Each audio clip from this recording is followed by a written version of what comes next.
माध्यम से जानते हैं कि हमारा भाग्य जन्म से पहले लिखा जाता है या जन्म के बाद, जो गरुड़ पुराण स्कंद पुराण के द्वारा बताया गया है, जो श्री कृष्ण ने स्वयं नारद बतलाया था। आज हम उन्हीं कथा जानेंगे। मित्रों, एक समय की बात है, द्वारका नगरी में दिन श्री कृष्ण अपने दिव्य आसन पे बैठे हुए थे। तभी देवर श्री नारद नारायण नारायण का जाप करते हुए उनके पास पहुंचते हैं और उन्होंने प्रणाम करके और बोले, है प्रभु, आप त्रिकालदर्शी हैं। मैंने सुना हूं कि जो जीव मनुष्य जन्म लेता है, क्या उसका भाग्य पहले से लिखा होता है? है प्रभु, मैं जानना चाहता हूं कि मनुष्य के साथ जो कुछ घटना घटित होता है वह उसके जन्म से पहले तय होता है या वह पिछले जन्म का भोग भोगता है? क्या यह सत्य है या हम अपनी मेहनत और कर्मों से उसे बदल सकते हैं? फिर भगवान श्री कृष्ण नारद की बात सुनकर मुस्कुराए और बोले, हे नारद, आपका यह प्रश्न बहुत ही गूढ़ और महत्वपूर्ण है, जो मानव जाति लिए उसके जन्म, कर्म और मृत्यु पर आधारित है। फिर कृष्ण बोले, हे नारद, मैं तुम्हें एक कथा सुनाता हूं जो न तुम्हारे इस प्रश्न उत्तर देगी, बल्कि हर मनुष्य के लिए एक चेतावनी और प्रेरणा भी होगी। तुम इस कथा को पूरे ध्यान पूर्वक आखिरी तक सुनो। कृष्ण बोले, हे नारद, यह गरुड़ पुराण की कथा है। जो यह कथा को आधा अधूरा सुनने की गलती करता है, उस पर भारी संकट आती है, क्योंकि आधा अधूरा ज्ञान हमेशा विष के समान होता है। कृष्ण बोले, हे नारद, इस कलयुग भरी संसार में जो मनुष्य इस कथा को पूरे ध्यान पूर्वक आखिरी तक सुन लेगा और समझ लेगा, उसका इस संसार से सभी पाप कर्म, क्रोध, मोह से मुक्ति मिलेगा।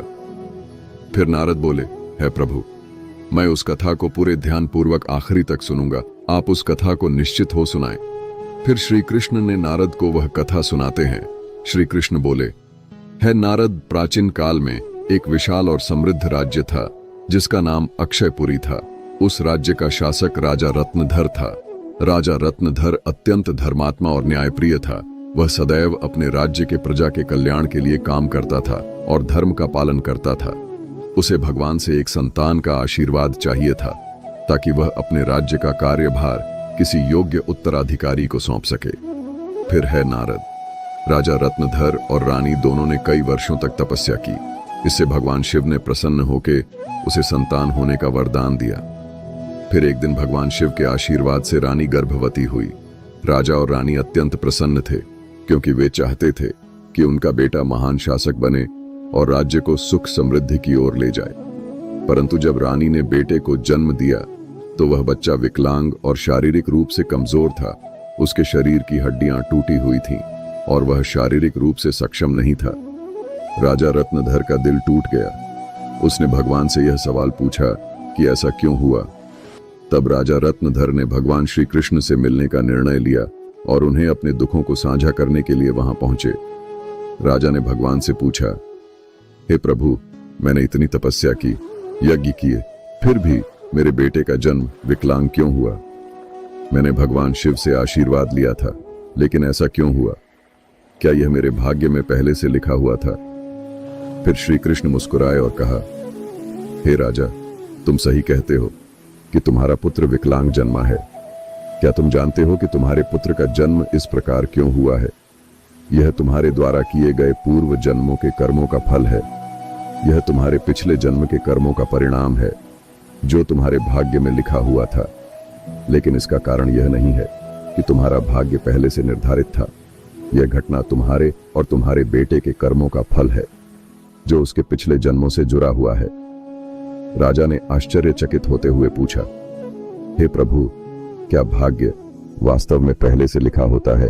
श्री कृष्ण ने कहा, जन्म, मृत्यु और जीवन के उतार चढ़ाव पहले से निर्धारित होते हैं, लेकिन हम जो कर्म करते हैं वह हमारे भाग्य को बदल सकते हैं। जिस दिन तुम्हारे बेटे का जन्म हुआ था, उस दिन तुमने एक विशेष संतान का वरदान प्राप्त किया था, लेकिन उस संतान को चुनौतियां मिलना जरूरी था ताकि वह अपने जीवन में धैर्य, साहस और पराक्रम को विकसित कर सके।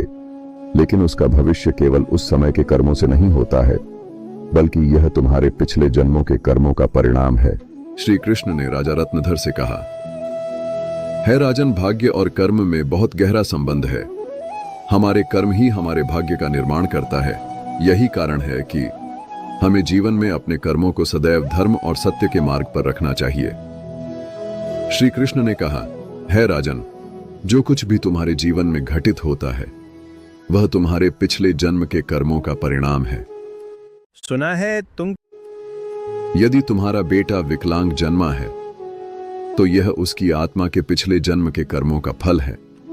जब तुम एक पुण्य आत्मा के रूप में जन्म लेते हो तो तुम्हारे जीवन में कठिनाइयां और संघर्ष जरूर होंगे, क्योंकि इस दुनिया में हर आत्मा को कुछ न कुछ कष्ट भोगना पड़ता है ताकि वह अपने पिछले कर्मों को समाप्त कर सके। लेकिन याद रखो, तुम्हारे बेटे के जीवन में जो कठिनाई है वह उसकी परीक्षा है। यदि वह धैर्य और साहस से इन कठिनाइयों का सामना करता है तो वह अपने भाग्य को बदल सकता है। एक दिन वह वही कार्य करेगा जिसकी कल्पना तुमने अपने जीवन में की थी। मित्रों, फिर राजा रत्नधर ने पूछा, हे प्रभु, क्या मैं और मेरे पुत्र अपने भाग्य को बदल सकते हैं? श्री कृष्ण ने उत्तर दिया, बिल्कुल, तुम दोनों ही अपने भाग्य को बदल सकते हो। तुम्हारे बेटे के जन्म के समय जो विकलांगता थी वह उसके कर्मों का फल था, लेकिन उसका भविष्य तुम्हारे अच्छे कर्मों पर निर्भर करता है। यदि तुम उसे साहस, धैर्य और आत्मविश्वास से भर दोगे तो वह अपने भाग्य को बदल सकता है।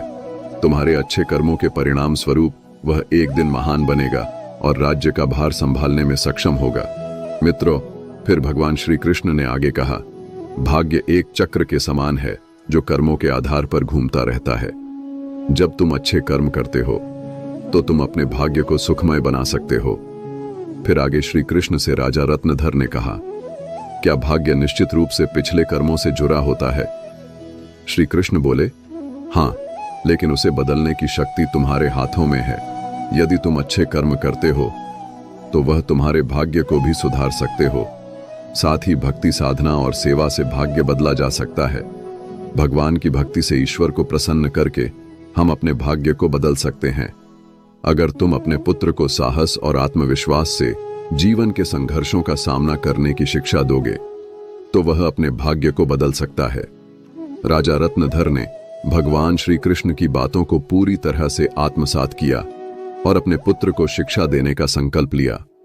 उसने अपने पुत्र को कठिनाइयों के बावजूद साहस और विश्वास के साथ जीवन जीने की प्रेरणा दी। समय के साथ उस विकलांग पुत्र ने अपनी आत्मविश्वास और कठिनाई से लड़ते हुए समाज में महत्वपूर्ण स्थान प्राप्त किया। उसकी संघर्षशीलता और साहस ने राज्य में उसका सम्मान बढ़ाया। कृष्ण बोले, है नारद, तुम यह समझो कि भाग्य एक निरंतर प्रक्रिया है जो कर्मों के आधार पर बदलती रहती है। जो लोग जीवन में अपने कर्मों को सुधारते हैं और भगवान की शरण में जाते हैं उनका भाग्य भी बदलता है। यह केवल कर्म ही नहीं है बल्कि यह जीवन के संघर्षों और कर्मों का परिणाम है। मित्रों, फिर श्री कृष्ण ने नारद से कहा, यह कथा हमें यह सिखाती है कि जीवन में जो कुछ भी घटित होता है वह हमारे पिछले कर्मों का फल है। भाग्य और कर्म का कोई निश्चित प्रारूप नहीं है। हमारा कर्म हमारा भाग्य को बदल सकता है। मित्रों, गरुड़ पुराण हमें सिखाते हैं, यदि हम अच्छे कर्म करते हैं और सत्य की राह पे चलते हैं और ईश्वर के ध्यान करते हैं तो हम अपने जीवन की दिशा बदल सकते हैं। फिर श्री कृष्ण ने नारद से कहा, है नारद, यह संसार कर्मों का दर्पण है। जो जैसा कर्म करेगा वह वैसा फल भोगेगा। मनुष्य को यह ध्यान रखना चाहिए कि माता पिता की सेवा, दूसरे की सहायता और ईश्वर का ध्यान ही सबसे बड़ा धर्म है। जो मनुष्य अपने पिछले जन्म में किसी के साथ पाप किया है, किसी को कष्ट दिया है, उसे न केवल नरक में भयानक यातना मिलती है बल्कि वह जन्म जन्मांतर तक उस भोग भोगती है। लेकिन जो अपना कर्म सुधारता है वह इस चक्र से मुक्त हो सकता है, क्योंकि यह संसार एक अवसर है। धर्म, सेवा, सत्य ही मनुष्य का जीवन है। मनुष्य के यह समझना चाहिए कि मृत्यु के बाद के उसके अच्छे कर्म ही साथ जाते हैं। मित्रों, यह कथा हमें यह सिखाती है कि हमारे भाग्य पिछले कर्मों का फल है।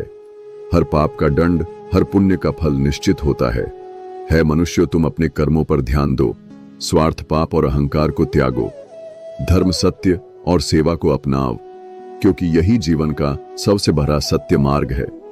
मित्रों, श्री कृष्ण ने इस प्रकार नारद को गरुड़ पुराण की रहस्य को बताया। मित्रों, भाग्य निश्चित रूप से जन्म से पहले लिखा जाता है, लेकिन हम अपने जीवन के संघर्ष, सत्य, धर्म और ईश्वर की भक्ति से हम अपने भाग्य को बदल सकते हैं। मित्रों, गरुड़ पुराण में भाग्य का लेखा जोखा और कर्मों के बारे में उल्लेख मिलता है। पर दोस्तों, मनुष्य अपने कर्मों, संघर्ष और ईश्वर की भक्ति से हम अपने जीवन को बदल सकते हैं। मित्रों, गरुड़ पुराण हमें सिखाते हैं कि जीवन एक बोया हुआ खेत की तरह है। मनुष्य खेत में जो बीज बोते हैं वही फल मिलता प्राप्त होता है।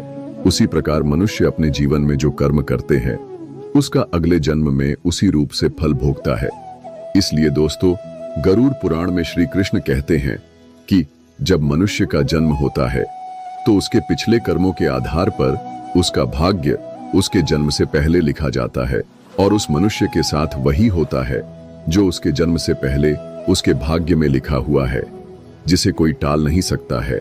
परंतु सत्य, धर्म और सेवा से ईश्वर को प्रसन्न कर हम अपने भाग्य को बदल सकते हैं। हिंदू धर्म का सबसे बड़ा धर्म ग्रंथ गरुड़ पुराण है, जिसमें मनुष्य के जीवन, मृत्यु और भाग्य कर्मों के बारे विस्तार रूप से बताया गया है। यह पुराण हिंदू धर्म के 18 महापुराणों में से एक है और इस पुराण में जन्म, मरण से पुनर्जन्म, कर्म और आत्मा के मार्ग के बारे में पूरे विस्तार से बताया गया है। दोस्तों, गरुड़ पुराण के अनुसार मनुष्य का भाग्य उसके पिछले कर्मों निर्भर करता है। गरुड़ पुराण, जो विष्णु पुराणों के प्रमुख ग्रंथ में से एक है, यह पुराण जीवन के रहस्यों और मानव के कर्मफल के बारे में बताया गया है।